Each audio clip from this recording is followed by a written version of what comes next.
तो बच्चों चलो,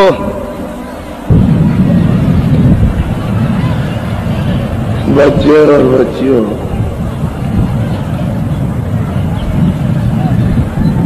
जिस देश को देख रहे हो और जिसमें रह रहे हो, ये ब्रह्मांड की छाया है।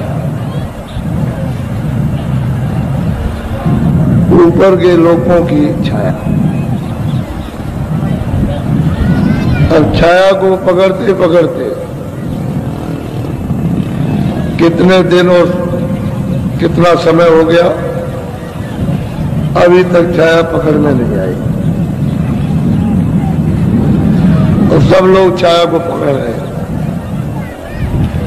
ये मेरा सुंदर बच्चा, ये मेरी काली बच्ची, ये मेरी श्याम स्त्री, ये मेरा जो है कुरूपति, इसको पकड़ते पकड़ते लेकिन अभी तक आती है। तो जो ब्रह्मांडे सो पिंडे, ये पिंड लोक है। इसके ऊपर में अंडलोक है। ये मृतलोक पिंड लोक, ये 5 तत्वों का है। जल, पृथ्वी, अग्नि, वायु, आकाश। ये 5 तत्व इसमें प्रधान है और सूरत इसमें बंद है। दोनों आंखों के पीछे बीचों बीच में सब में बैठी है। गाय की भी यही बैठी, बकरी की भी यही बैठी है, शेर की भी यही बैठी, ऊंट की भी, हाथी की भी यही बैठी है, छोटे छोटे भुनगे जीव जंतुओं की यही। और सब में 2 आंख और 2 कान और 2 नाक, सब में। छोटा से छोटा जीव होगा उसमें 2 आंख 2 कान 2 नाक। ये आप अच्छी तरह से इसको फिर गहराई से देखने और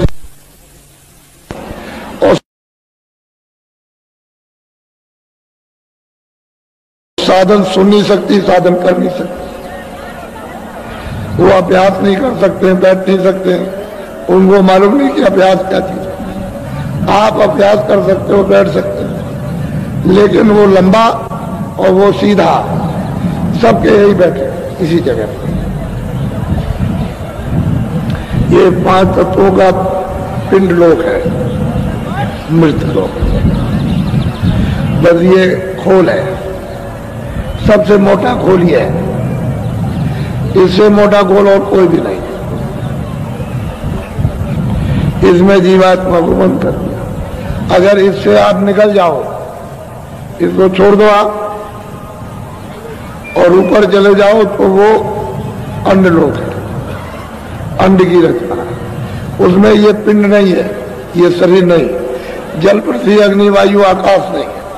उसमें 10 इंद्रियां, चतुसंतागण, मन, बुद्धि, चित्त और अहंकार और रजोगुण, तमोगुण, सतोगुण। 17 तत्वों की वो लिंग सृष्टि।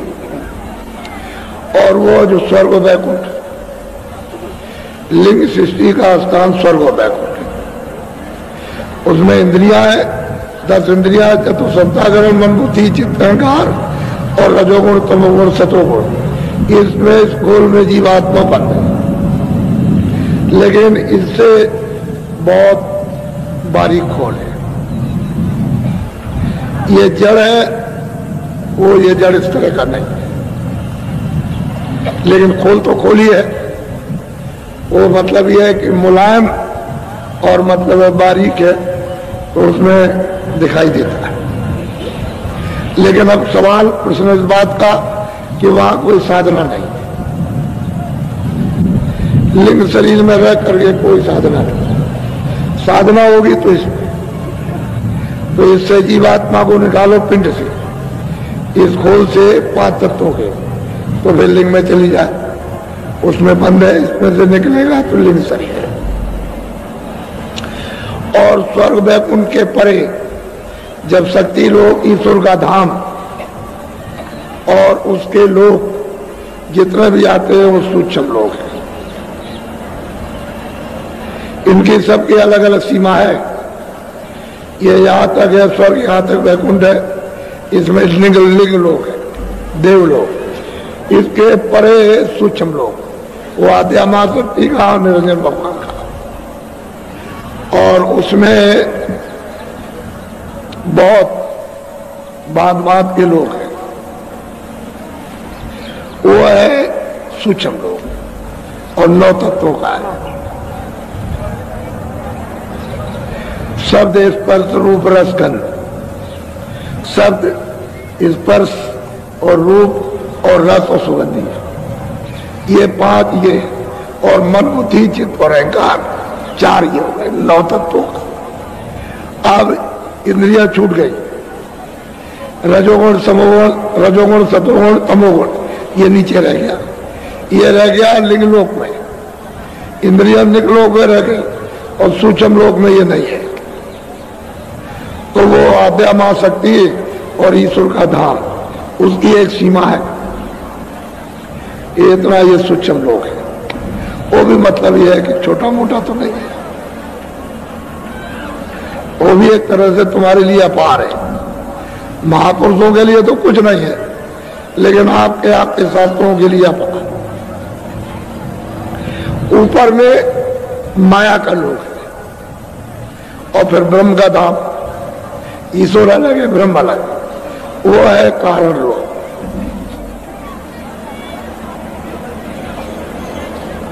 ये स्थूल पिंड लोक और लिंग लोक स्वर्ग वैकुंठ, और सूक्ष्म लोक शक्ति का धाम और निरंजन धाम, यानी ईश्वर का घाट का धाम, खुदा का। वो मतलब ये है कि वो सूक्ष्म लोक, और उसके परे माया, और माया के ऊपर में ब्रह्म है, उसको कहते हैं कारण लोक। उसमें क्या क्या है?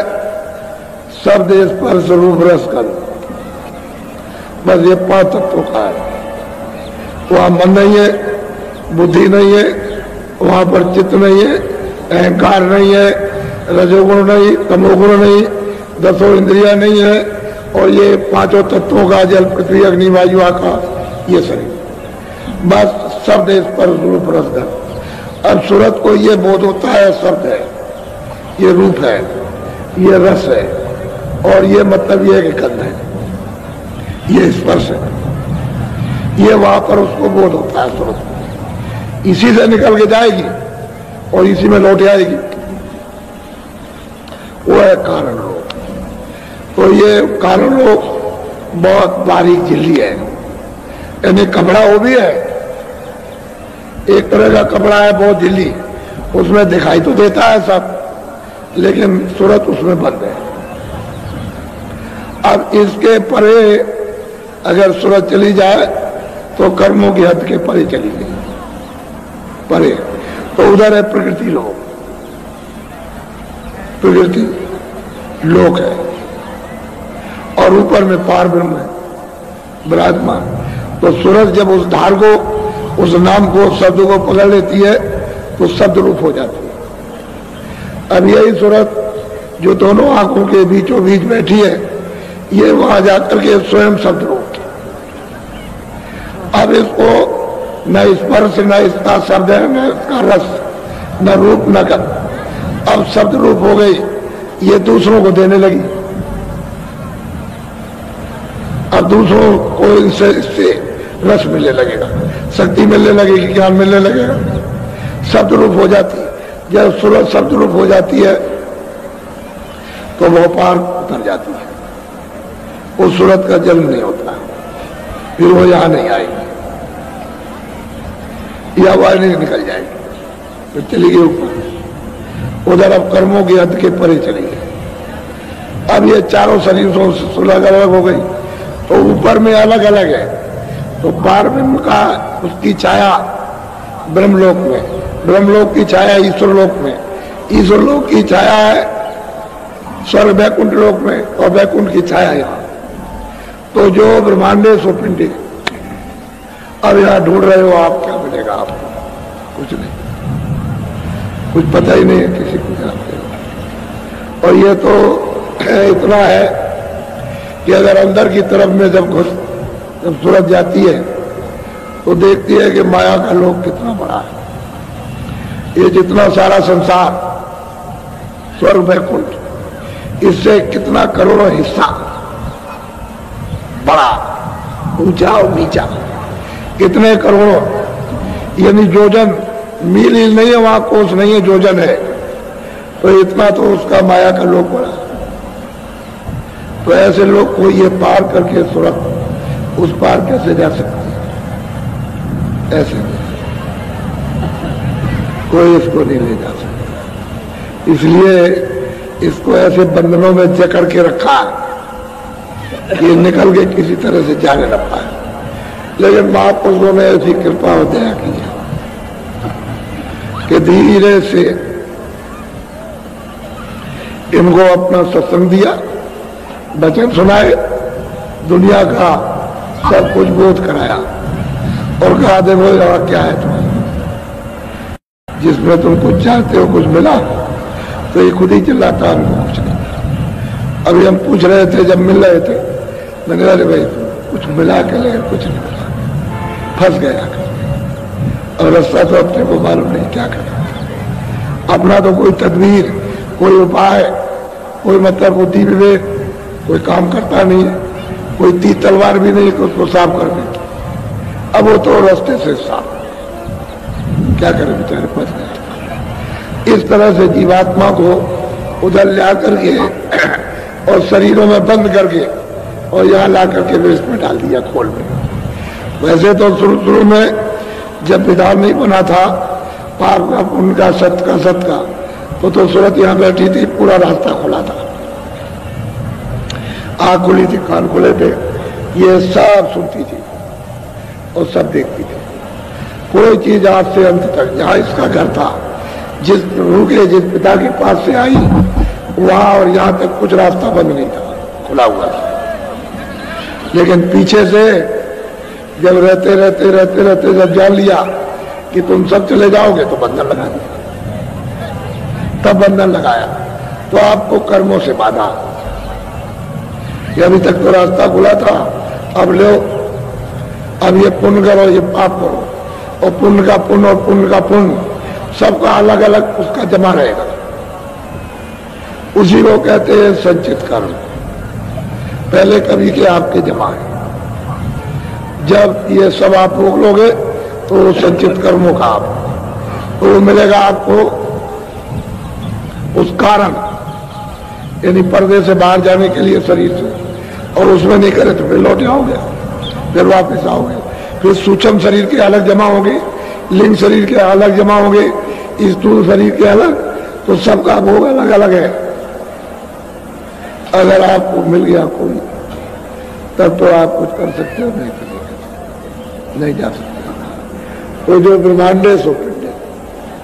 अब इस छाया में तुम दौड़ रहे हो, ये सूरज कोई असली थोड़ी है, ये तो नकली है सूरज। प्रतिबिंब प्रतिबिंब का प्रतिबिंब, प्रतिबिंब का प्रतिबिंब, उस सूरज का, उस परत, उस आकाश तक, उसका और उसकी रोशनी आपकी आ रही है, सूरज चांद सितारों की। न ये असली सूरज है, न असली चांद है, ये अक्स है, उसकी छाया है, और छाया में फंसे पड़े हो, कैसे निकल के जा सकते? जब तक जानकार नहीं मिलेगा तब तक आप नहीं जा सकते। इसलिए सत्संग की तो आपको हर वक्त जरूरत थी। जब से बच्चा जन्मा था, अगर उसको सत्संग में कर दिया जाता तो आज जाग ना जाता। नहीं वहां मत जाओ, साधु बन जाओगे, घर बार छूट जाएगा, तुम चले जाओगे, तो लोग लालच में तुम भी फंस गए, तुम्हारे माँ बापों तक न खुद गए, न जाने दिया, और न तुम्हारे बच्चे गए, बस इसी छाया में फंस गए। अब रोते और चिल्लाते। तो आपने शरीर सुख का कोई काम नहीं किया, सब शरीर दुख के काम किए, तो आपको सुख कैसे मिल जाएगा? उसने शरीर सुख के लिए भी काम रखा, ये काम करो तो शरीर से सुख मिलेगा, और शरीर से ये काम करोगे तो शरीर से दुख मिलेगा। इसीलिए उसने बांट दिया, ये पाप है, ये पुण्य है, ये अच्छे काम को करना, पाप को मत करना, बुरा काम मत करना। तो आपने न बुरा समझाना। सत्संग में जाते रहते तो आपको समझ मिलती रहती और आप मजबूत रहती है, विवेक रहता। लेकिन सत्संग में गए नहीं तो बुद्धि ने काम करना छोड़ दिया कि क्या अच्छा क्या बुरा, सब ठीक है, बुरा भी ठीक है, अच्छा भी ठीक है, सब ठीक है, उसी में फंस गए। अब मैले हो गए, अब बोझा कौन टालेगा, इसको कौन उतारेगा, कौन धोएगा? अरे तो धोबी का जब सूरत और मन और बुद्धि और चित्त जब गंदे हो जाते हैं, जब तुम्हारा कपड़ा गंदा होता है साबुन से या किसी और मसाले से नहीं गंदगी छूटेगी तो धोबी को देते हो। फिर भी बहुत कोशिश करता है धोबी, फिर भी दाग रह जाता है। ऐसे ही कर्मों का दाग इन जीवात्माओं को लग गया और बिना महात्माओं के धुलेगा नहीं, कोई नहीं धो सकता। सच्चे महापुरुष ही धोबी होते हैं। कोई जीवात्मा को, मन को, बुद्धि को, चित्त को, अंतःकरण को धोते और किसी के पास में धोने की युक्ति नहीं तो क्या धोएंगे, उनको नहीं मालूम। इसलिए तुमको अपना गंदा कपड़ा किसी को दे देना चाहिए कि लीजिए इसको धो डालिए, तो वो साफ सुथरा कर देगा। फिर कहेगा देखो उन्होंने हमको अपना आपा दिया था, कपड़ा हमको तन रूपी कपड़ा हमको दे दिया, हमने धो धा के ठीक किया है, आज से बुरा काम मत करना, सब अच्छे काम करना। तो घर में रह करके, दुकान में, दफ्तर में सब अच्छे काम करो। कौन कहता है बुरे काम करो? सेवा करो, सत्य बोलो, दया करो, प्रेम करो, आदर करो, सत्कार करो। कौन कहता है? अच्छे काम करो, यही अच्छे काम, ये मनुष्य के अच्छे काम है जो दूसरी आत्माओं को आराम मिले, सुख मिले। और तुम अपने काम से दूसरों को दुख दोगे तो आपको भी दुख मिलेगा। इसलिए अच्छा काम करो। तो महात्मा के बिना इसको कोई धोएगा नहीं। तो अब आप बड़े ध्यान से सत्संग को सुनिए। ये तो मैंने आपको ऊपर की बात बताई है या कुछ नहीं। हम भी किराए के मकान में हमको भी छोड़ के जाना, इसको छोड़ देना, ये अपना नहीं है। ये दूसरे ने दिया और ये कहा कि देखो मेरे मकान में रह करके अपना काम कर लो और मुझे मकान दे देना, लेकिन साफ सुथरा देना, जैसा दिया वैसे। इसमें गंदगी को जमा मत करना, और गंदगी जमा करोगे तो कुटाई करूंगा, पिटाई करूंगा, सजा दूंगा। इसलिए गंदा मत करना, अपना काम कर लो, जीवात्मा को जगा के पहुंचा दो मेरे शरीर के द्वारा और मुझे वापस कर दो। तो आप पहुंच जाओ, क्या तो ले लीजिए सामान। आपकी बड़ी मेहरबानी, बड़ी दया, बड़ी कृपा हुई कि आपने अनमोल मनुष्य शरीर दे दिया। मैंने आपके शरीर के द्वारा जीवात्मा को जगाया, मैं आपका बड़ा एहसानमंद हूं। उसका बता देना। तुम कहोगे नहीं नहीं नहीं नहीं मैंने ये नहीं जाएगा और लोग चिल्लाओगे तो मानेगा वो। पहले सोचो तुम्हारे पास कोई उपाय है दौलत से, तीर तलवार से? अगर ऐसा होता तो तलवार लेकर के, गोली लेकर के सड़क खाने खड़े हो जाते। तो कहते नहीं ले जा सकते, तो ऐसे दिखाई देगा, फट से ले जाएगा, छोड़ नहीं सकता। तो आप बड़े ध्यान से सबको बोलो।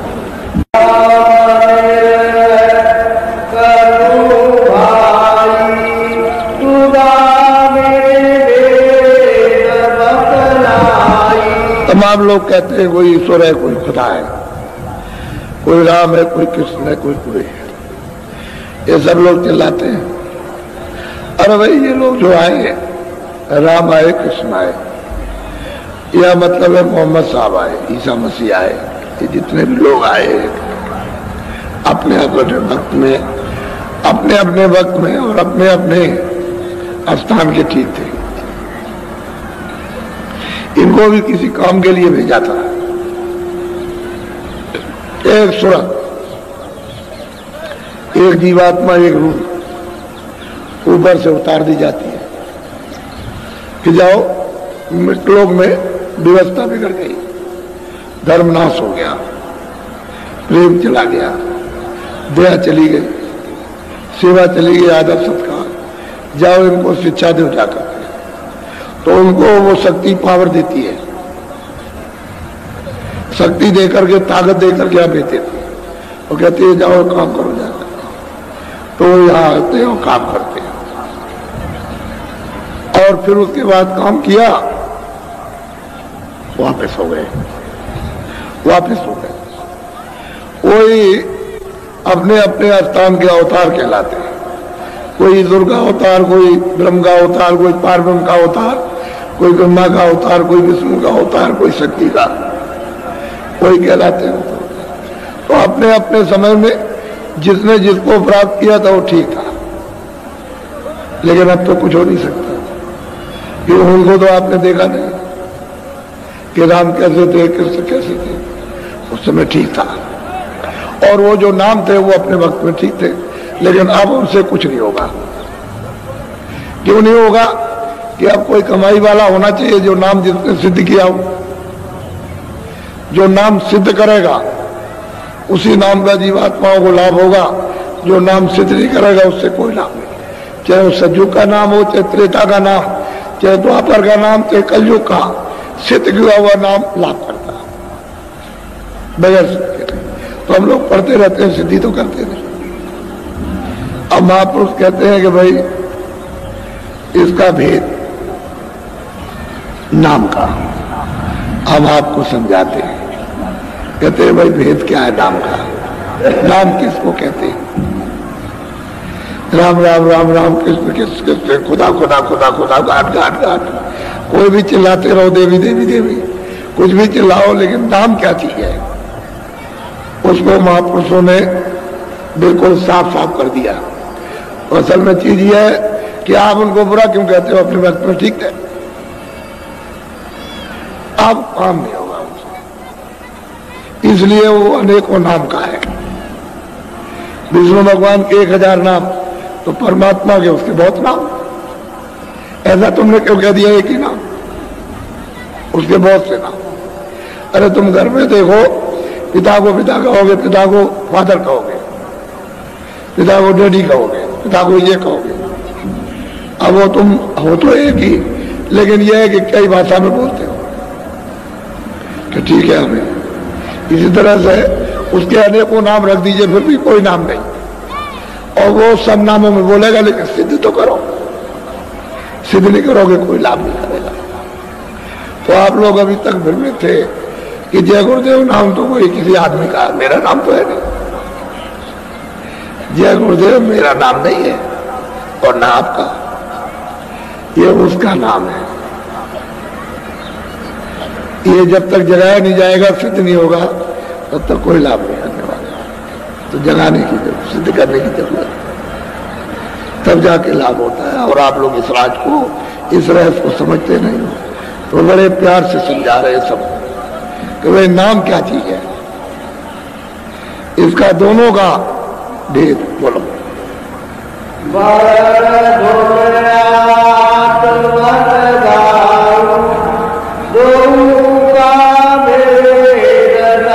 अब वो कहते हैं कि वर्णात्मक नाम, वर्णात्मक उसको कहते हैं जो जिह्वा से बोला जाए। कोई नाम हो, जो भी शब्द आप जिह्वा से बोलोगे वर्णात्मक है। और ध्वनात्मक नाम है जो अपने आप हो रहा, वो जिह्वा नहीं बोल रही, वो अपने आप बोला। वो तो चेतन की आवाज है, वो चेतन बोल रहा।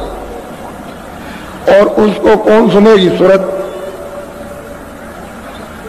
ये बुद्धि नहीं, सूरत। तो सूरत है चेतन, उसमें कान है, वो सुनेगी। तो जो जिह्वा से बोला जाए वो वर्णात्मक है, और जो अपने आप धुन आ रही है वो धुनात्मक नाम।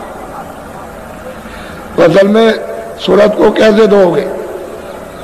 इसको किस तरह से? जब तक धुनात्मक नाम नहीं मिलेगा तब तक ये सूरत भूल नहीं सकती, इसकी सफाई नहीं हो सकती। वर्णात्मक नाम को लेने से इतना होता है, मन और बुद्धि थोड़ी देता है। कोई किताब पढ़ो तो थोड़ा सा रुके रहेगा, फिर फैल जाएगा।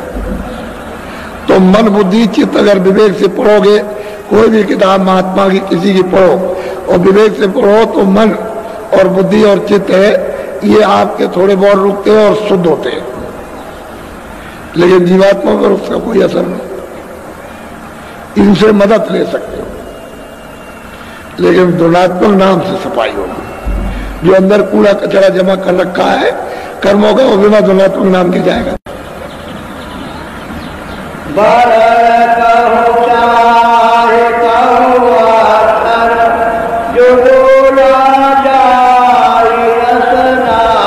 बात है कि चाहे कोई अक्षर हो, चाहे कोई वर्णमाला हो, चाहे कोई नाम हो, जो जिव्या से रसना से, जो रसना कहते हैं जिव्या, उससे जो बोला जाए वो वर्णात्मक, वो वर्णात्मक। असल में बात यह है, तभी तो कहा महात्माओं ने, कर में तो माला फिरे। ऐसे ऐसे बैठे हुए देख रहे हो, कर में माला फिरे, जी फिरे मुखमाए, मनुआ तो 14 फिरे। यह तो सुमरना है। ये जो आप वर्णात्मक नाम ले रहे हो, जिव्या से रचना से, कोई भी नाम आप लेते हो, इस तरह से लेते हो, ये कर कहते हैं ये उंगलियां काम करने वाली, इनमें माला घूमती रहती है। और मतलब यह है कि नाम जिव्या से लेते रहते हो और मनुआ चारों तरफ घूमता रहता है। ये वर्णात्मक, उससे क्या असर होगा? कुछ नहीं होता। माला भी घूम रही, गाली भी दे ली, माला भी घूम रही, बात भी कर ली, राम राम भी कर लिया और ये भी नाम ले लिया, वो भी। ये सुमरन नहीं, ये अपने आप को धोखा देना और समय खराब करना, ये सुमरन है।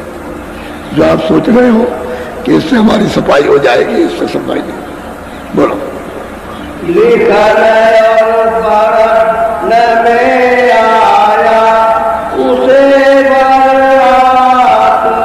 कहते हैं जो भी नाम लिखने पढ़ने में आ गया वो वर्णात्मक नाम है, और जो लिखने पढ़ने में नहीं आता वो धनात्मक नाम। और उसको सूरत सुनेगी, वो चेतन है उसी काम से, तो जब तक वो नहीं जागती है तब तक नहीं सुन सकती, और जाग गई और कान खोल गए तो सुनने लगी। वो धनात्मक नाम है, और ये जो लिखने पढ़ने में आ गया वो वर्णात्मक है। अब आप इसको पढ़ते रहो।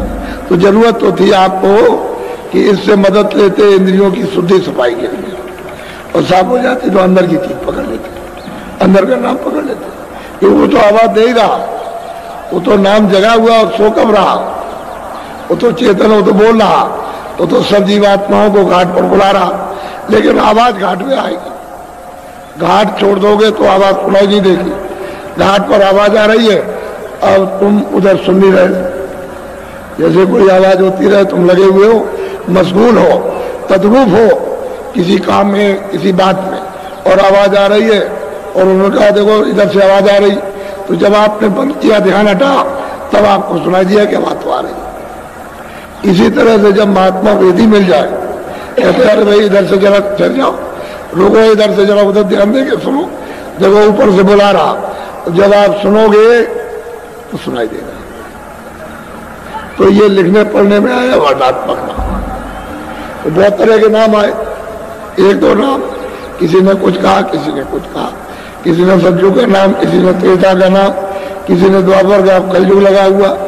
तो लिखने पढ़ने में वो धनात्मक नाम नहीं है, वर्णात्मक है, धनात्मक है। बोलो।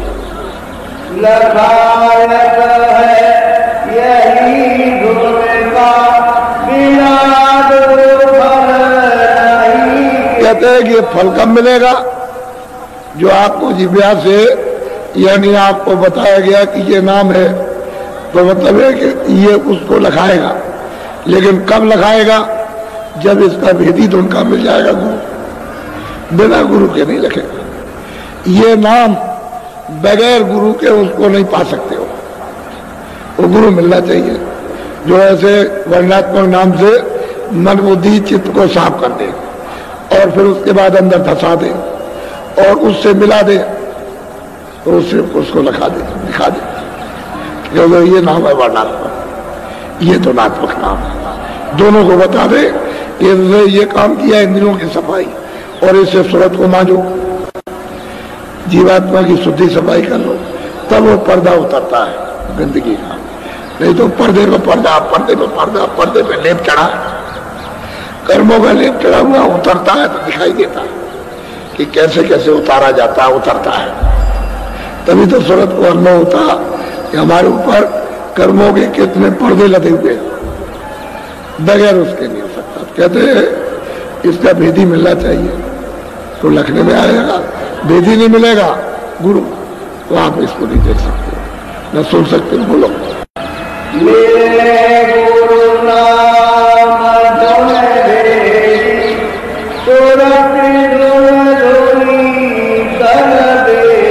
कहते हैं अगर नाम का भेदी उस धुन को प्राप्त करने वाला, धुन को पकड़ के चढ़ के आने जाने वाला मिल जाए तो सूरत को सफाई कर सकता है। उसमें तो पावर है, उसके पास सब शक्ति है, हर तरह की शक्ति है, उसके पास सब कुछ है, लेकिन मिलना चाहिए वो नहीं मिलेगा तो काम नहीं। वो धुन का जो धुनात्मक धुन है उसका जब तक वेदी नहीं मिलेगा, वो जो धुनात्मक रूप हो गया तब तक ये सफाई नहीं हो सकती। तो ये सूरत क्या रहेगी, स्तुति रहेगी, जगेगी। इसलिए घाट पर ये सूरत बैठी हुई है, अंतर घाट पर हाजिरी दो तो काम बनने लगे। और घाट छोड़ दिया, अब नीचे इंद्रियों के घाट पर बैठ गए। सूरत का घाट तो अंदर है, दोनों आंखों के सामने, उसी घाट पर हाजिरी दो, ठोको ऐसे। जब ऐसे ठोकोगे सूरत से, यानी कानों से और आंख से, तो आवाज देगा, और आंख से ठोकोगे तो आंख खुलेगी, दिखाई देगा। और जब तक दरवाजे पर नहीं पीटोगे तो दरवाजा खुलेगा नहीं।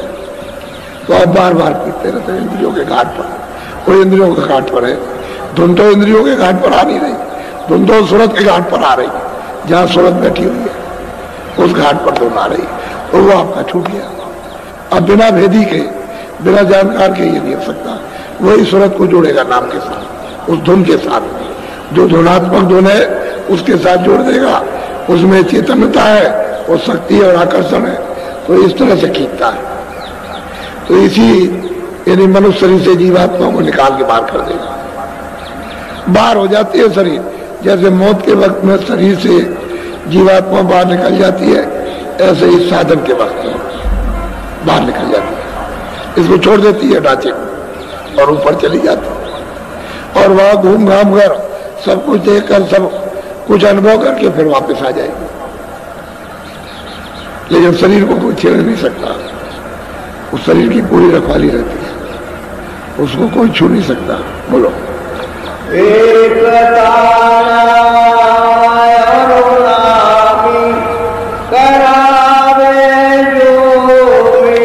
कहते वो स्वामी जो नाम को पा करके नामी को जिन्होंने प्राप्त कर लिया, वो अगर मिल जाए हमको तो ये सूरत धुन से अलग है, धुन से जोड़ देंगे। धुन है नाम, जहां से आवाज निकल रही है वो तो नाम ही है। तो जब आप धुन को पकड़ोगे, जैसे किसी जंगल में आप रात को फंस गए और चिल्ला रहे हो कि भाई कोई आदमी हो तो मुझे रास्ता बता दे, मैं भूल गया हूं। तो किसी ने आपकी आवाज को सुना कि जंगल में कोई रास्ता ढूंढ रहा है और चिल्ला चिल्ला के पूछ रहा है, तो उसने कहा देखो भाई अंधेरे में तो मैं आऊंगा नहीं, मैं अपनी जगह से बोल रहा हूं कि मेरी जिधर से आवाज आ रही है उस आवाज को सुनो, धीरे धीरे उधर को आओ, मेरी आवाज को पकड़ के चले आओ। तो जिधर से आवाज आ रही उसको सुन रहा, और धीरे धीरे उधर चल रहा, धीरे धीरे उधर चल रहा, आवाज को पकड़े हुए चला रहा। जिसमें से आवाज निकली थी उसके सामने पहुंच गया, तो उसका साक्षात्कार हो गया। ये आवाज ये दे रहा था, इसने बुलाया था कि मेरी आवाज को तुम पकड़ लो, चले आओ, तो तुम जंगल से निकल आओगे, रास्ता मिल जाएगा। तो चला रहा, जब पास पहुंच गया तो रास्ता मिल गया। ऐसे वो नाम आवाज दे रहा है जीवात्माओं को, सबको दे रहा, लेकिन भेदी मिलेगा तभी वो नाम प्रकट होगा। भेदी नहीं मिलेगा तो नाम प्रकट नहीं होगा, तो आप उसको पकड़ नहीं सकते। आवाज दे रहा तो नाम है सब जो आवाज आ रही है, और जिसमें से निकल रहा वो नाम ही है। तो जब आप पकड़ के जाओगे और उस मंजिल पर पहुंचे, तो जो भी उस मंजिल पर बैठा हुआ स्थान पर उसका साक्षात्कार हो जाए, वो है नाम।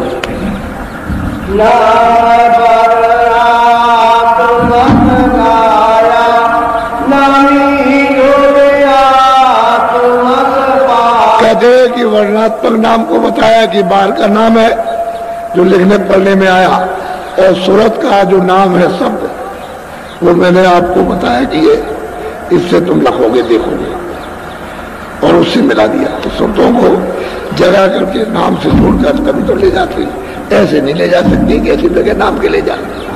वो तो नाम के सहारे आई, नाम के सहारे जाए। खुद भी नाम के सहारे आते हो, खुद जाते, वो भी नाम को पकड़े हुए नाम में से आए, और नामी से ले जाते घसीट कर, नाम से ही उनका उतार हुआ है और नाम से ही चढ़ा हुआ और नाम से ही पहुंच गए, नाम से उतर आए।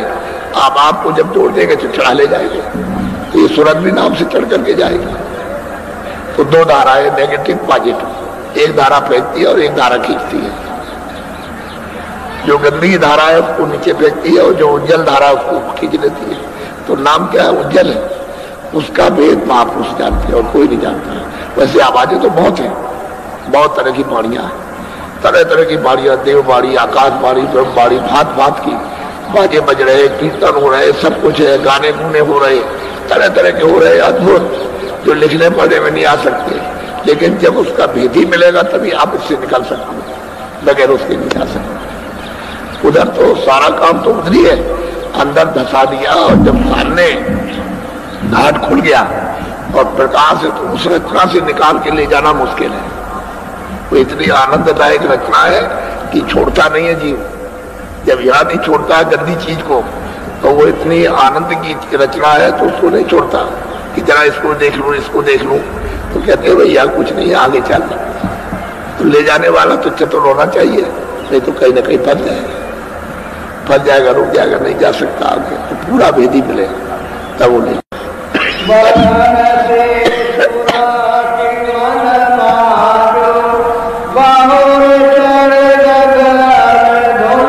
कहता है कि वर्णात्मक नाम को लो, लेकिन महात्मा के द्वारा, जगे हुए पुरुषों के द्वारा वर्णात्मक नाम को लीजिए, उसको साफ कीजिए मन बुद्धि चित्त को, और फिर जो भेद बता दे उस सूरत से उसको साफ करो, नाम के साथ जोड़ करके उसकी सफाई करो।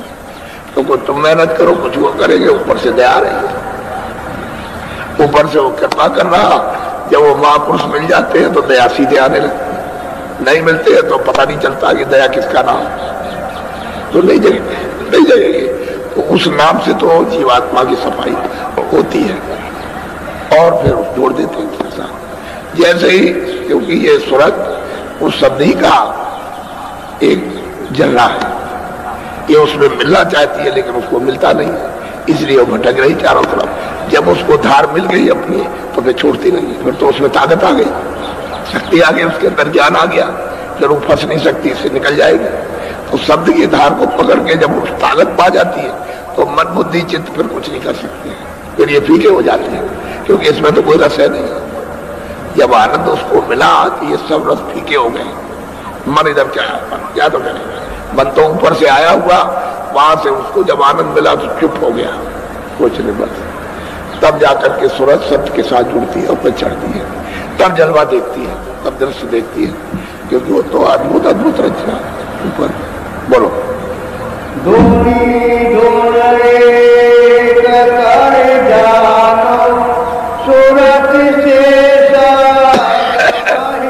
कहते हैं जिसमें से धुन आ रही है वो और जहां तक आ रही है वो, दोनों को एक जानो। वो अलग नहीं है क्योंकि उसकी आवाज निकल रही है और जहां तक जा रही है वो एक ही है, उसको दो मत समझिए, बस दो तो आप है जो उस धुन से अलग है। जैसे ही धुन पकड़ी तो वहां क्या दाने में लगता हो, जैसे बिजली आती और जाती है, आती और जाती है, ये तो बिजली कुछ नहीं आ रही जा रही, सूरत की चाल इस तरह से हो जाती है, आएगी जाएगी, आएगी जाएगी, क्षण में जाएगी क्षण में आएगी, इस तरह से। तो कहते हैं उसको एक जानो, पर वो भेदी गुरु मिलना चाहिए जानकार, जिसने इसकी कमाई की, जो शब्द रूप हो गया। बिना शब्द रूप के कोई इस राज को जान नहीं सकता। तो आपको क्या करते? अरे भाई उस समय पर आपको बताते तो सब बोया हुआ सब बेकार हो जाता, लेकिन धीरे धीरे धीरे धीरे आपके पीछे लगे रहे और यहां तक ले आए कि अब सुनने को तो तैयार हुआ, अब सोचने लगे कुछ करना चाहिए, मनुष्य जीवन बेकार जा रहा है और जो चला गया वो तो खत्म, वो तो लौट के आना नहीं।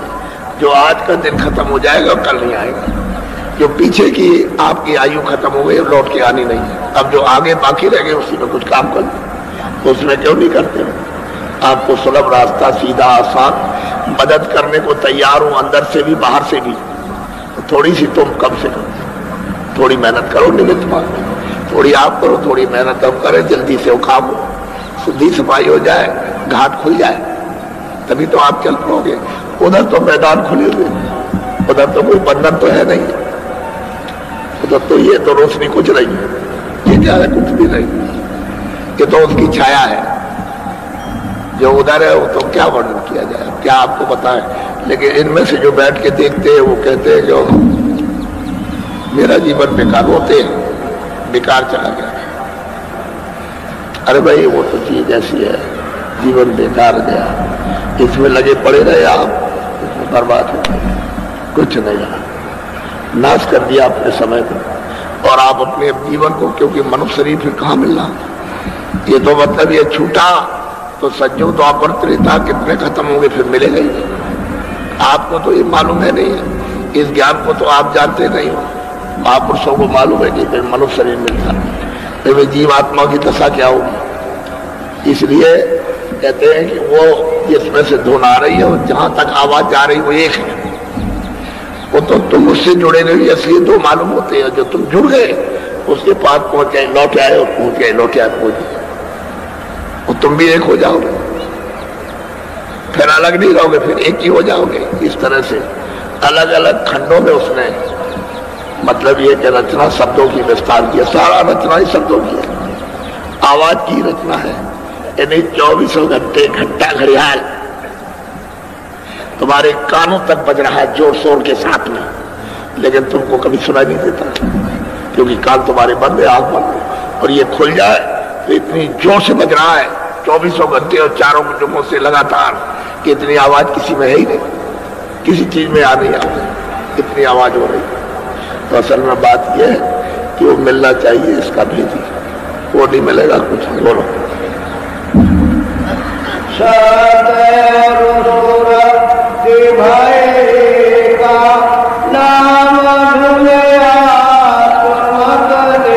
कहते हैं कि सूरत और शब्द जब एक हो जाते हैं तब फिर अनुभव में आता है। तो यही सूरत शब्द में लय होकर के तमाम ब्रह्मांडों को देखती है। एक दो ब्रह्मांड नहीं, अनंतों ब्रह्मांड है। उस सतपुरुष ने सतलोक से अनेकों अनंतों ब्रह्मांड बना रखे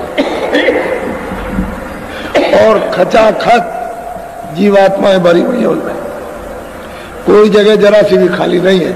यहाँ तो खाली मालूम होती है, लेकिन वहां कहीं भी सारा खेल जीवात्माओं का है।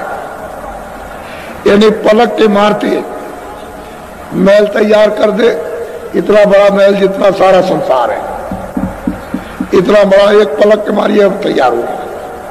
और एक पलक मार दीजिए पूरा का पूरा महल खत्म, सारा चेतनता का। बोलो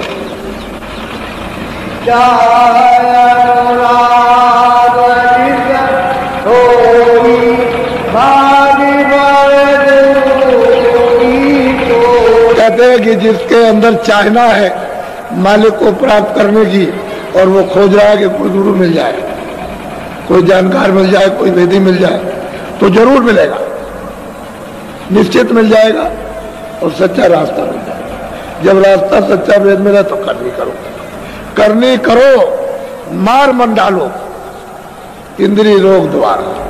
कहते इंद्रियों को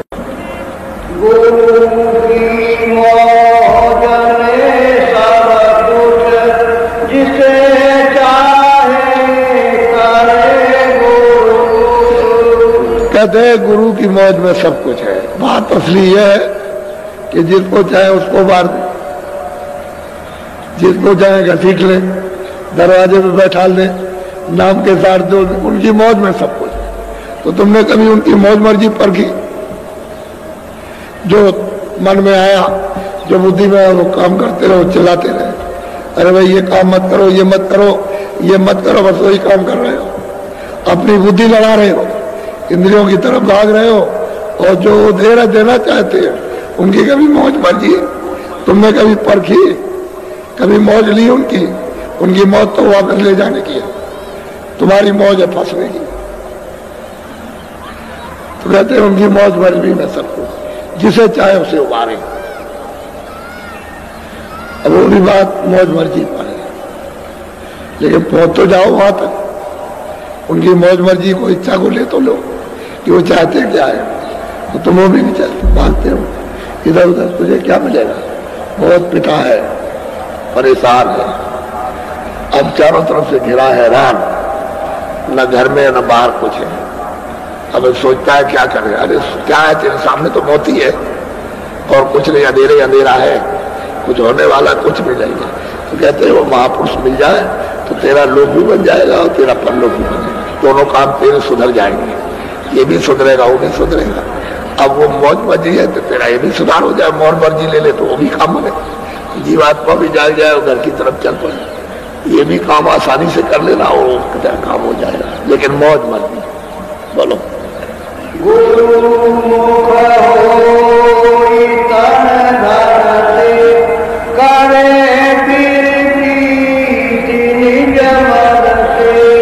कहते हैं भाई गुरु क्या करते हैं, ओ तन मन धन। कहते हैं कि भाई ये तुम फंसे हुए हो उसमें, तन मन धन लाओ इधर, इसकी शुद्धि सफाई करते हैं, तो इसी को काम में लो। अरे भाई ये नहीं कहते कि तुम खेती दे दो, जमीन दे दो, रुपया पैसा दे दो, सोना जाती, अरे तन मन ये दो चीजें अर्पण कर दो। क्या अच्छा ले लीजिए, ये जैसा चाहे वैसा कर दीजिए, तो उसकी शुद्धि सफाई कर दें तो तुमको दे दें। चलो रखो, अब इससे कोई खराब काम करना, जो अच्छा हो काम करना, कोई एक काम करो जो अच्छे काम है, उनको बता देंगे कि ये काम अच्छा है, ये खराब है, इसको मत करना, अच्छे को करना, तो कभी आप नहीं फंसोगे, फिर कभी इसमें उलझोगे नहीं। और अभी तो आप मतलब ये तो जानते ही नहीं होंगे, अभी तन मन को समझते ही इसने क्या किया, इंद्रियों ने क्या किया, वो तो रोज भूल जाते हो, दिन भर करते हो, शाम को सब भूल गए। तो वहां तो लिखा पढ़ी हो रही है, वो तो उजाले में बैठ के लिख रहा तुम्हारा सब, तुम अंधेरे में अंधकार में हो, अंधे हो, और उजाले में बैठ के सब तुम्हारे कर्मों को लिख रहा है। आज तुमने ये किया, ये मारा, ये काटा है, धोखा दिया, झूठ बोला, चकमा दिया, ये जेब काटी, ये किया, और तुमने पानी पिलाया, खाना खिलाया, झाड़ू लगाई, आदर किया, सत्कार किया, अपमान किया, गाली की, गलौज की, ये सब हिंसा की, आदमी मारे, बच्चे औरतें पशु पंछी मार दिए, वो सब नोट कर रहा है सटासट, उसकी कलम घूम रही है, तुम यहाँ कह रहे हो को देख नहीं रहा, वो तो उजाले में बैठा। जब आँख खुलती है तो लिखने वाले को देखते हो, ये लिख रहा बैठकर, सबका कर्म लिख रहा, हिंदू हो, मुसलमान हो, कोई भी हो, तुम तो इसको जानते नहीं हो कि भाई मन में क्या किया, बुद्धि क्या कर रही है। और महात्मा जब समझा देंगे, शुद्ध करके, पवित्र करके जब देंगे, तब तेरा मन लगेगा, तब तेरी सूरत चढ़ेगी। ऐसे नहीं कहते मौज मर्जी फिर भी उनकी चाहिए, बगैर मौज मर्जी कुछ नहीं, तेज से तो अभी तक कुछ नहीं बना, तो आगे क्या है, तो उनकी दया साथ लेकर, मौज मर्जी उनकी दया है, वो चाहते हैं कि तू जल्दी निकल चल, वही काम करो जो हम जल्दी से निकल चले, इस शरीर से जल्दी निकल के अपने घर में पहुंचे, नहीं तो बड़ा मुश्किल है, बहुत कठिन। बोलो लगे तब जाए धोने धोने से, गए तब कीने गुण तरसे।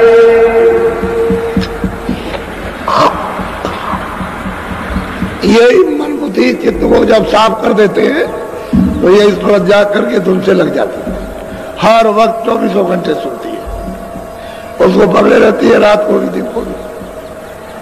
तुम तो ये समझते हो कि वो सो गया, उसी धुन में सो गया, उसमें लग गया, उसको तो शरीर का कोई ज्ञान नहीं, निकल गया। तुम्हें समझ रहे हो सो रहा, और वो सूरत शब्द के साथ जुड़ करके निकल गई, कुछ मालूम ही नहीं होता, सो रहे हैं। ये होता है, कहते हैं गुरु क्या करेंगे, तन मन को मांझ देंगे, साफ कर देंगे, और धुन के साथ जोड़ देंगे सूरत को। सूरत है चेतन, तन मन ये चेतन नहीं है, जड़ है, ये तो सूरत के कारण उसकी चेतनता से चेतन हो रहे, और ये उसके औजार है, काम करने वाले उन पर्दों में, जैसे स्थूल शरीर है, स्थूल शरीर के औजार, लिंग शरीर के औजार, सूक्ष्म शरीर के औजार, कारण शरीर के औजार, और सूरत जब शब्द में मिल जाएगी तो इनमें से कोई साथ नहीं रहता, वो तो सूरत शब्द रूप हो जाती है, फिर ये कोई मसाला नहीं है इसके साथ, निकल बोलो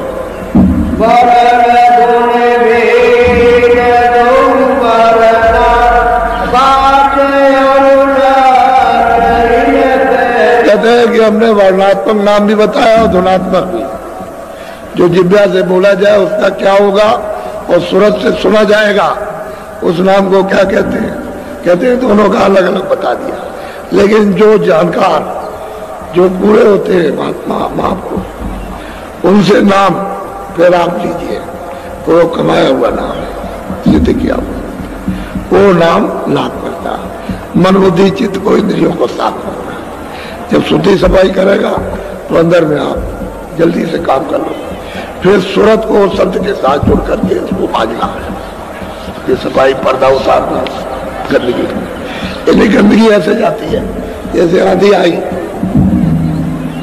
तमाम बालू उड़ी और दूसरी जगह ढेर जमा हो वहां जाकर। इसी से मालूम कर लो कि पृथ्वी क्या एक बालू है।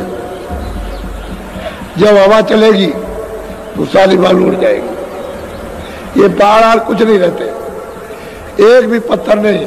इसको पकड़िए तो राख कुछ भी हाथ में नहीं पड़ेगा, यानी इससे भी भारी, ये सब गल जाते हैं, बिल्कुल राख हो जाते हैं। क्योंकि उसमें से उसकी तन्यता का जब शब्द जब खींचता है तो यहाँ कुछ नहीं रहता, किसी चीज में कुछ नहीं रहेगा।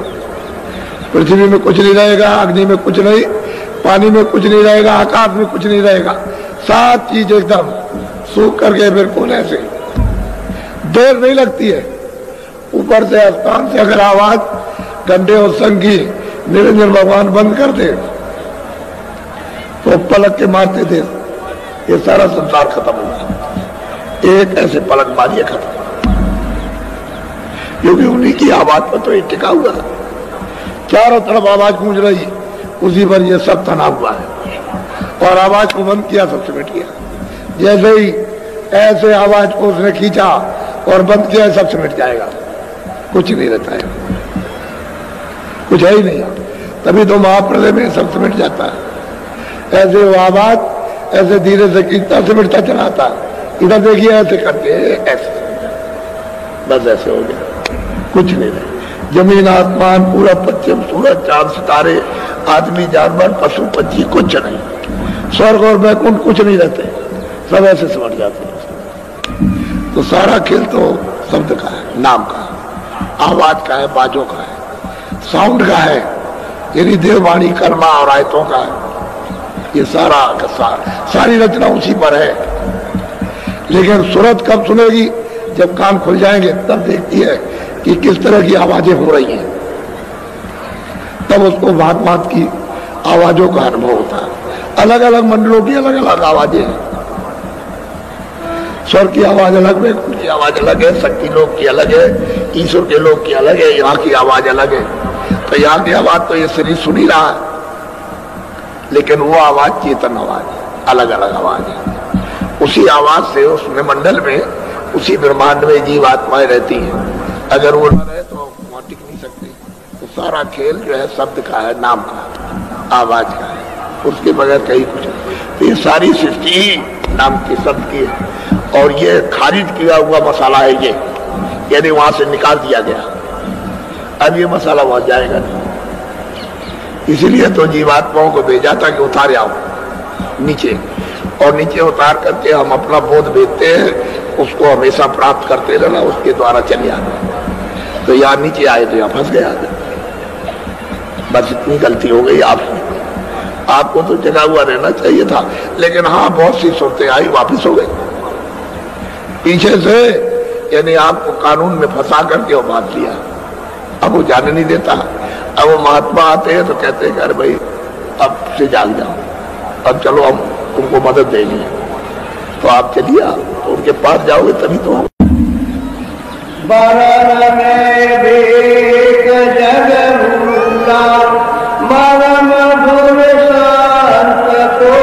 कहते भाई वर्णात्मक में तो जगत भूल गया, पढ़ते हैं उसको, सुनते हैं ये नाम है, ये नाम है, ये नाम, और मतलब ये कुछ नहीं उसमें भूल गए।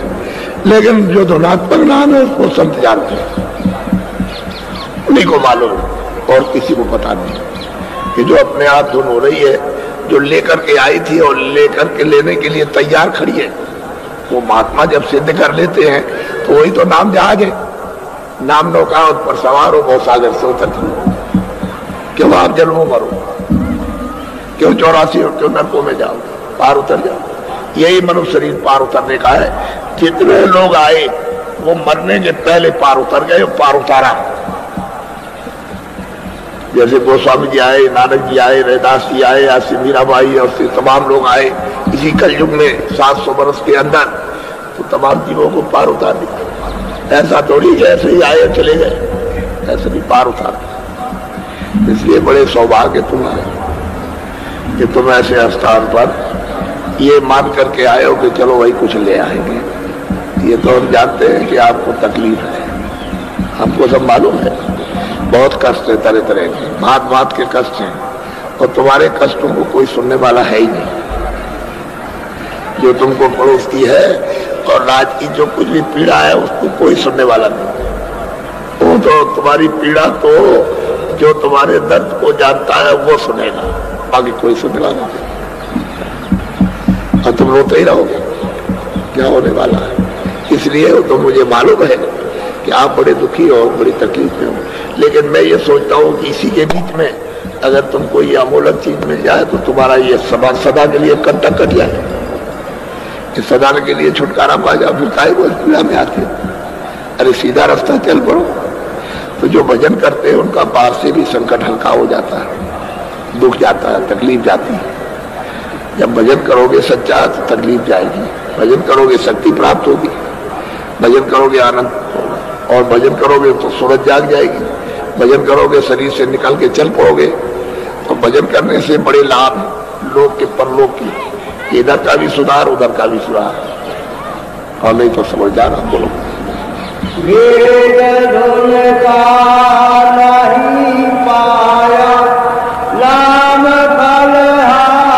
कहते हैं कि भाई जगत के लोगों ने जो किताबों का नाम जपा वो तो भेद उसका पाया नहीं महापुरुषों से, और कोई लाभ तो उसको मिला नहीं। तमाम शास्त्र पढ़ो, वेद पढ़ो, कुरान पढ़ो, तुम पंडित बन जाओ, मुल्ला बन जाओ, साधु बन जाओ, कुछ भी बनो, लेकिन उसका फल आपको क्या मिला?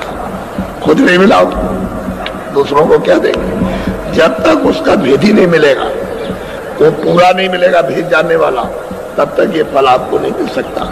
किताबों में जो लिखा हुआ है वो तो महात्माओं ने कमाया, वो लिखा। आपने तो कोई कमाई की नहीं है, आपने कुछ मेहनत करनी की नहीं।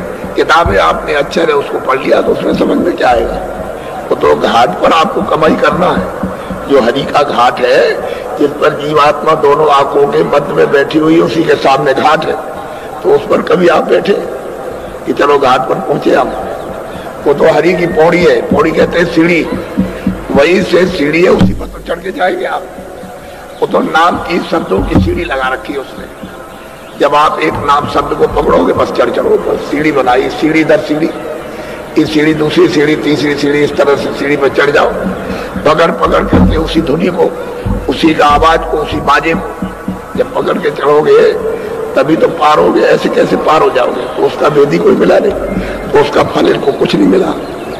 न खुद पार हुए न दूसरों को पार कर पाए। वो भी भ्रम में रहे, ये भी भ्रम में रहे, दोनों के दोनों मनुष्य जीवन बेकार चला।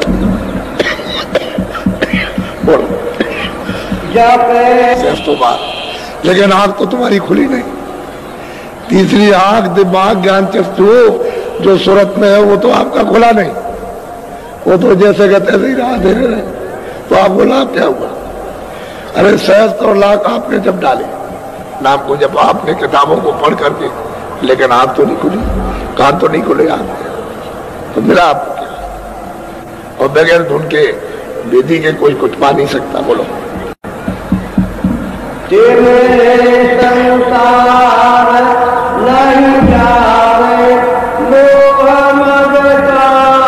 अब ये संसार का तिमिर यानी अंधकार कैसे आपका जा सकता? फिर जब अंधकार में जाएगा तो काम क्रोध लोभ मोह अहंकार नहीं छूट सकता।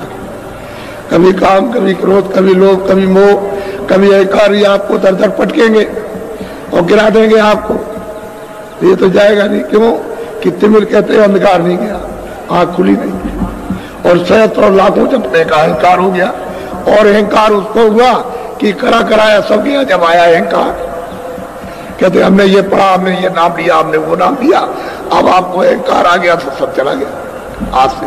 अब वही है काम क्रोध लोभ मुझमें बरतो। अब अगर कोई कुछ कह दे तो क्रोध करते हो। तुमने देखा नहीं कि बाबा जी को लोगों ने बहुत कुछ कहा, किसी ने गाली दी, कुछ ने कुछ कहा, हमने कुछ कहा भी? आपने तो बहुत बुरा भला कहा कि अपने को जय गुरुदेव कहते हैं, हमने तो कभी नहीं कहा जय गुरुदेव। जय गुरुदेव तो वो है, हमारा तो नाम जय गुरुदेव नहीं है, आपका भी नाम नहीं। तो आपने तो उल्टी सीधी बात की, हमने कभी आपसे कुछ कहा? कभी नहीं। हमने तो प्यार किया आपसे, कभी कोई बात नहीं की। यदि क्या नहीं आपने कहा, जो आपके पास शब्द नहीं है उसको भी आपने कह दिया, तो हमने तो आपके लिए कुछ मन नहीं खराब किया। अब वो तो आपका मन है, आपकी बुद्धि है, आपका चित्त है, आपने जो आपकी इंद्रिया है, आपके आंख और कान है, तो उससे तो जो कुछ आपने किया वो तो किया, लेकिन हमने तो आपके लिए कुछ बुरा नहीं सोचा। एक वो जो विचार, हम तो ये सोचते रहे भाई जब जग जाओ जब ही जग जाओ, जब चेत जाओ जब ही चेत जाओ, जब समझ में आ जाए जब ही आ जाए। हम तो आपके पीछे लगे रहे और उसका परिणाम ये हुआ आपके सामने है कि आप सुनने के लिए तैयार तो हो गए तो भाई जीवन चला गया, अब तो कुछ करना चाहिए। बात तो सही है। इसी का तो आपके यहाँ 7 दिन का, यहाँ दूसरा और कोई काम नहीं, और इसी काम के साथ सब काम है। घर गृहस्थी का भी काम, दुकान दफ्तर का भी सब काम। अगर इसका सुधार हो गया तो सब चीजों का सुधार हो जाएगा। एक ही साधे सब सदे, और सब साधे सब जाए। अगर तुमने इसको नहीं साधा तो ये सब कुछ नहीं सधेगा, सब बरान पीरान हो जाएगा बिल्कुल पूरा का पूरा। तो एक के साधने से सब सज जाएगा। गृहस्थी भी बन जाएगी, काम भी बन जाएगा, खेती का काम, दुकान का काम, दफ्तर का काम, सब काम हो जाएगा एक को साधो। नहीं तो इसमें तय गए काम और अंधेरे में पड़े रहे। अब अहंकार आ गया, उसी का तो परिणाम है। अरे मनुष्य मंदिर है ये, जिस्मानी मस्जिद है, इसमें जीवात्मा बैठी हुई है और 24 घंटे परमात्मा बोल रहा। अखंड कीर्तन, आयते, कलमा, देववाणी, आकाशवाणी 24 घंटे घनाघोर हो रही है, लेकिन अब तुमको तो उसका ज्ञान नहीं और उसको नहीं सुनते हो। अगर कोई वेदी मिल जाए तो धीरे से आपको पकड़ा देगा, फिर तो आपके लिए सहज हो गया। कितने युगों का जन्म कट जाएगा, कितने आपने जन्म धारण किए और कितने और करते, तभी आप कटोगे जब जाग जाओगे तब। इसलिए महापुरुषों की जरूरत है, बगैर उनके काम नहीं होता। मिला नहीं गुरु गुण भेदी लगावे दोने मिटे। कहते हैं कि धुन का वेदी जब गुरु नहीं मिला तो कौन मतलब ये लखाएगा उस धुन को जिससे खेद मिट जाए, जिससे तकलीफ मिट जाए, जन्म मरण मिट जाए, 84 का चक्कर मिट जाए, नरकों की यात्राएं खत्म हो जाए। धुन का जब वेदी मिलेगा तब ये चक्कर कटेगा दुखों का, नहीं चक्कर नहीं जा सकता। जानकार होना चाहिए। बोलो, ये महात्मा सब कुछ। अब इनसे ये तो रतन है।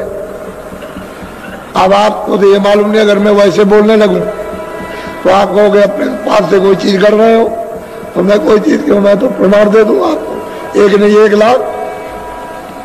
किसी कलयुग में महापुरुष आए और तमाम लोगों को जगाया, और जिनको जगाया उन्होंने प्राप्त किया, और वो सब के सब चिल्लाए प्राप्त करने वाले कि मैं पार उतर गया, और सब कुछ जानने वाले हैं। जो कुछ नहीं जानते थे सब कुछ जान लिया, उतर गए पार।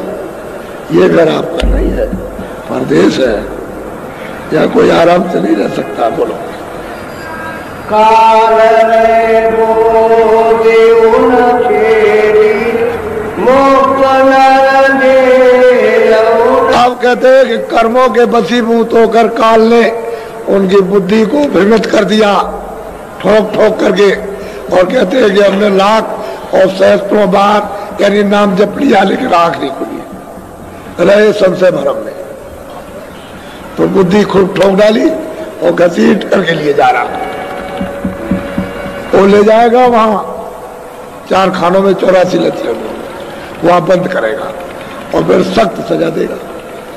तब आप क्या कर सकते हैं? बोलो, दया करे संत को हरावे, जरा नहीं चित्त करके सब चिल्लाते हैं, गौराते, आवाज देते हैं कि मनुष्य जीवन जा रहा, अरे जीवात्माओं की रक्षा करो, ये मनुष्य रूपी मंदिर है, इसमें जगाओ और जल्दी से इसको पार उतारो।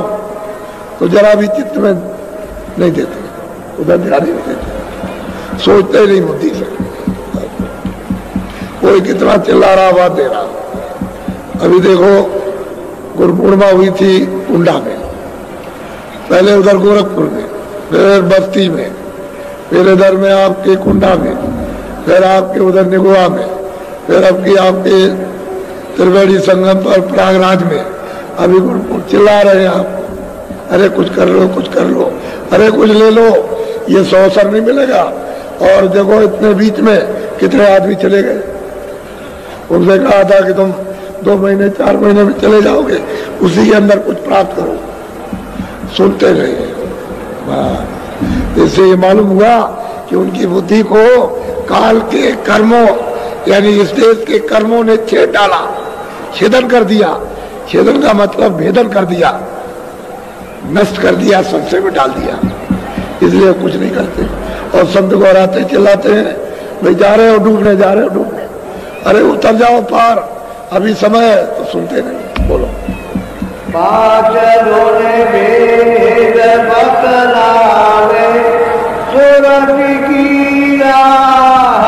कहते हैं कि 5 स्थान 5 भेद, 5 नाम अलग अलग बताते हैं। वो कहते हैं कि सूरत के आने और जाने का रास्ता है। इसी नामों को पकड़ के इन्हीं स्थानों से उतरकर ये सूरत मनुष्य रूपी इस शरीर में लोक में आई, और इसी को पकड़ के चढ़ जाओ। तो ये 5 स्थान और 5 धनी और 5 स्थानों के मालिक, ये सब मिल जाएंगे आपको। वो कहते हैं वो राह बताते हैं, लेकिन सुनता ही नहीं। तो जानने वाले मिलेंगे तब तो, ऐसे कौन बताएगा। बोलो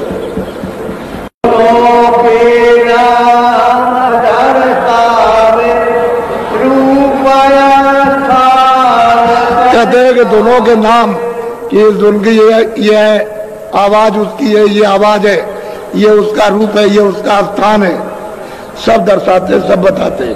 और ये उसका घाट है, यहाँ से बैठ के पकड़ो चढ़ो, चलो, वो सब बता करके और करनी कराते हैं। और आंख खोलते, कान दोनों के साथ जोड़ते और निकालते हैं, तभी तो स्थान पर पहुंच के दर्शन करोगे। इसी तरह से जब गुरु मिल गए तुलसीदास जी महाराज को, तभी तो मोह विलोक राम मुस्काई, तभी तो उन्होंने ईश्वर को प्राप्त किया। वो ईश्वर है, ब्रह्म है, ईश्वर है जिसको मुसलमान खुदा कहते हैं, ईसाई गाड कहते हैं, वो ईश्वर है, उसको उन्होंने प्राप्त किया। ब्रह्म को गुरु ने बताया था, ब्रह्म को भी प्राप्त किया, पार ब्रह्म को भी प्राप्त किया, और उस सत्पुरुष को भी प्राप्त किया। रास्ता बताते हैं, दोनों का परिचय देते हैं कि ये रास्ता, ये तो ये उसका नाम है, चलो इसको पकड़ो चढ़ो। अब अनुभवी जब होगा तभी तो बताएगा। इन किताबों से आपको क्या मिलेगा? अनुभवकार बताएंगे, अनुभव नहीं होगा तो कुछ बता नहीं सकते। बोलो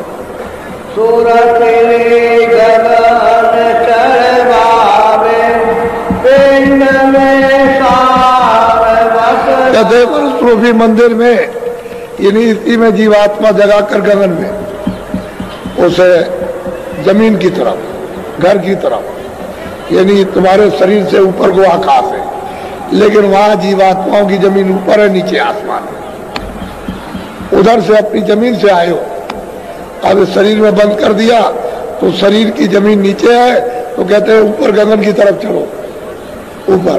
जब इधर से आकाश के ऊपर चले जाओगे तो जमीन छूट जाएगी और निकल चलोगे ऊपर। तो कहते हैं पूरा दर्शाते, पूरा बताते, पूरा बोध कराते, ये ऐसे ऐसे चलो। हम उधर भी मिलेंगे, इधर भी मिलेंगे। उधर चलोगे खुली दुनिया में, खुले लोगों में प्रकाशमान, उधर भी मिलेंगे, उधर भी आपको बताएंगे, इधर भी बताएंगे। बोलो